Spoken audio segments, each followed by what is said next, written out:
ସେମିତି କିଛି କାରଣ ନାହିଁ। ଆମେ ବିଜେଡି ଲୋକ, ସେ ବିଜେପି ଲୋକ, ଦଳ ହିସାବରେ ରହିକି ସେ ଆସିକି ଆମକୁ ଆକ୍ରମଣ କରିଛନ୍ତି ରାଜନୈତିକ ଭାବରେ। ଆଉ ଏତିକି କଥା ଆଉ।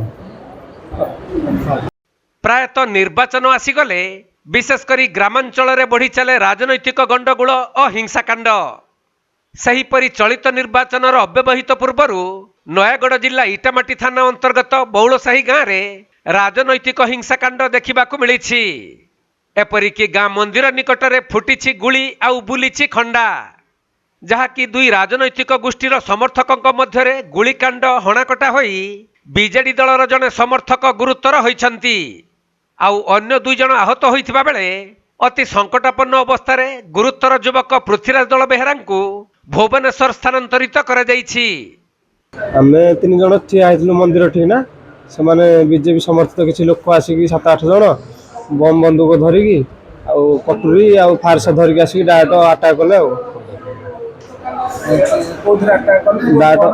ଆସୁ ଆସୁ ଆଗ ବନ୍ଧୁକ ଫୁଟେଇଲେ, ବନ୍ଧୁକ ଫୁଟା ଗୁଳି ଯାହା ବାଜିଛି, ଆଉ ମୋର ସେ ସବୁ ସାଙ୍ଗ ପୃଥ୍ୱୀରାଜ ଦଳ ତାକୁ ଆଣିଲେ, ଆଉ ରାଜେଶ ପ୍ରଧାନକୁ ଏଠି ଗୁଳି ମାଡ଼ କରିଛନ୍ତି, ବାଡ଼ାବାଡ଼ି କଲେ ବନ୍ଧୁକର ପଛପଟେ, ତାପରେ ଗଲେ 3-4 ଛୋଟ ଫଲ୍ସ ଫାୟାରିଂ କରିକି ଯାଇଛନ୍ତି। ଆଉ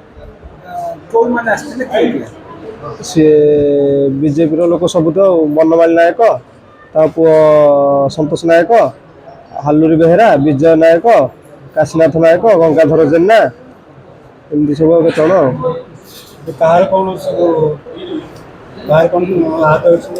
ଆହତ ପୃଥ୍ୱୀରାଜ ଦଳ ବେହେରାର 2ଟା ହାତ, ଏପଟ ହାତ ହାଣି ଦେଇଛନ୍ତି, ଆଉ ରାଜେଶ ପ୍ରଧାନର ଗୁଳି ଯୋଉ ମାଡ଼ କରିଛନ୍ତି ସବୁ ବାଜିଛି, ସବୁ ଏଗୁଡ଼ାକ ଦେହଟା ବାଜିଛି, ମୋର ବି ଟିକେ ଆଘାତ ହେଇଛି, ଛାତିରେ ଟିକେ ଯୋଉ ବମ୍ ପକେଇଥିଲେ ସେ ଯୋଉ ମୁଁ ଟିକେ ଆଘାତ ହେଇଛି। ପୃଥ୍ୱୀରାଜ ଦଳ ଟିକେ ଅଧିକ ଗୁରୁତର ଅଛନ୍ତି, ଆଉ ରାଜେଶ ପ୍ରଧାନ ମଧ୍ୟ। ମିଳିଥିବା ସୂଚନା ଅନୁଯାୟୀ ପୃଥ୍ୱୀରାଜ ଏବଂ ତାଙ୍କର ସାଙ୍ଗମାନେ ଗାଁର ଜଗନ୍ନାଥ ମନ୍ଦିର ନିକଟରେ ବସିଥିବା ବେଳେ ବିରୋଧୀ ଗୋଷ୍ଠୀର 5ରୁ ଅଧିକ ଯୁବକ ମୋଟର ସାଇକେଲରେ ଆସି ହଠାତ୍ ଗୁଳି କରିବା ସହିତ ଖଣ୍ଡାରେ ଆକ୍ରମଣ କରିଥିଲେ। ତେଣୁ ଏହି ଘଟଣାକୁ ନେଇ ବଉଳସାହି ଗାଁରେ ଉତ୍ତେଜନା ପ୍ରକାଶ ପାଇବାରୁ ଅଭିଯୁକ୍ତମାନେ ଫେରାର ହୋଇଯାଇଥିବା ସୂଚନା ମିଳିଛି। ସେପଟେ ଏହି ଖବର ପାଇବା ପରେ ଘଟଣାସ୍ଥଳରେ ଇଟାମାଟି ଥାନା ପୁଲିସ ପହଞ୍ଚି ହିଂସାକାଣ୍ଡ ସମ୍ପର୍କରେ ତଦନ୍ତ ଆରମ୍ଭ କରିଛନ୍ତି। ସେ ବିଜେପି ଦଳର, ଆମେ ବିଜେଡି ଦଳ। ସେ ଆମକୁ ଆସିକି, ଆମେ 3 ଜଣ ଠିଆ ହେଇଥିଲୁ, ଆମ ହାତରେ କିଛି ନାହିଁ, ସେ ଖଣ୍ଡା ବନ୍ଧୁକ ଧରିକି ଆସିକି ଆମକୁ ଆକ୍ରମଣ କଲେ। ହଁ, ଆକ୍ରମଣ ଭାବିକି ଆକ୍ରମଣ କରିଛନ୍ତି। ଆଉ ମୋଠି ଗୁଳି ବାଜିଛି, ଆଉ ସେ ମୋର ଗୋଟେ ଭାଇକୁ ହାଣିଛନ୍ତି। ଆଉ ଗୁରୁତର ପୃଥ୍ୱୀରାଜ ଦଳ ବେହେରା ଆଉ ରାଜେଶ ପ୍ରଧାନ, ମୁଁ। କାରଣ କିଛି ନାହିଁ, ଆମେ ଆସିକି ମନ୍ଦିର ଠିଆ ହେଇଛୁ, ସିଏ ଆସିକି ଆକ୍ରମଣ କରିଛନ୍ତି।